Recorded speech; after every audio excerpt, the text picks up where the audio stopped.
Hello everyone, welcome to another episode of Happy Hour. It's good to be back. Well, today I'm going to talk about Facebook and the direction it's charting for itself post its IPO. Now we all know how badly the IPO tanked, they kind of lost about $50 billion over 4 months. But let's not go there. That's a path which I have pretty little idea about. But let's take a look at how Facebook is moving and in which direction post the IPO.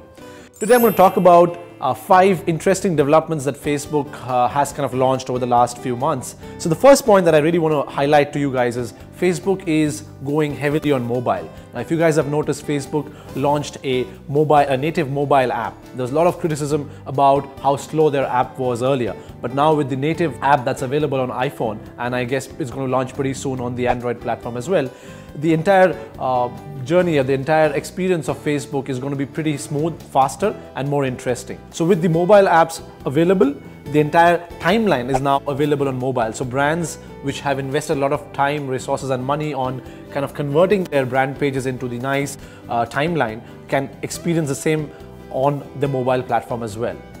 Number 2, ads are moving to mobile. Now we all know Facebook is under immense pressure to kind of monetize the billion fans that they have, or the billion members that they've acquired over the last few years. And mobile is critical because about 50 to 60% of users actively use Facebook on mobile.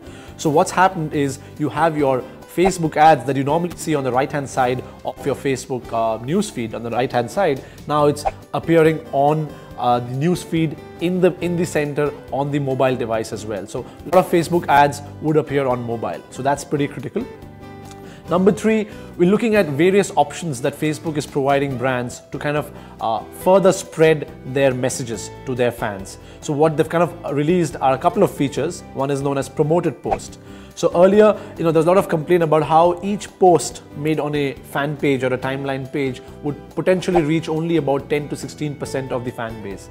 But now with promoted post, you can actually pay Facebook per post to promote it to the entire fan base and friends of those fans. So it's a neat way for Facebook to make money for each wall post, but it's a pretty nifty tool for you guys, for brands to kind of use to further accentuate and further amplify the reach of each of your posts. Another very interesting feature that Facebook's launched recently is Facebook offers. Now that's pretty interesting. We've used this for ourselves as well on Happy Marketer, where we're kind of promoting a particular training, a Google Classroom training that we're about to launch in November. We're using Facebook offers to kind of spread the message as far as possible. So the way it works is it's pretty much like another wall post, but you kind of add an offer where it would appear on your newsfeed. The moment you kind of click it, you are either taken to a form or another landing page to fill out your particulars, and you also get an email which kind of gives you the details of the Facebook offer that's at hand. So for in our case, if you click on the Facebook offer link, you're taken to a landing page where you fill in your particulars, and then 5 people stand a chance to win free Google Classroom tickets. But for example, for a hotel or for a F&B brand, you could probably get an email voucher which you could print out or take it on your mobile and go to the F&B outlet and avail the offer. So Facebook offer and Facebook promoted post is pretty interesting to kind of further amplify the reach of your messages. So we talked about how Facebook's going mobile. You could see ads on your mobile interface, and in terms of amplifying the reach, you would have Facebook promoted posts and Facebook offers. Now, the most fundamental development that I see, in terms of where Facebook is going, is through a tool that they're launching called Facebook Ad Exchange.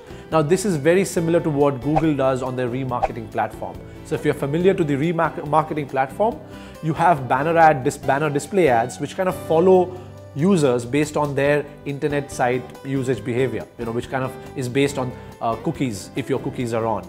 Likewise, what Facebook is kind of doing is they're going to use cookies to track your internet site behavior. So it's kind of spooky, but it's kind of going to track what are the sites that you like, what are the sites that you regularly visit.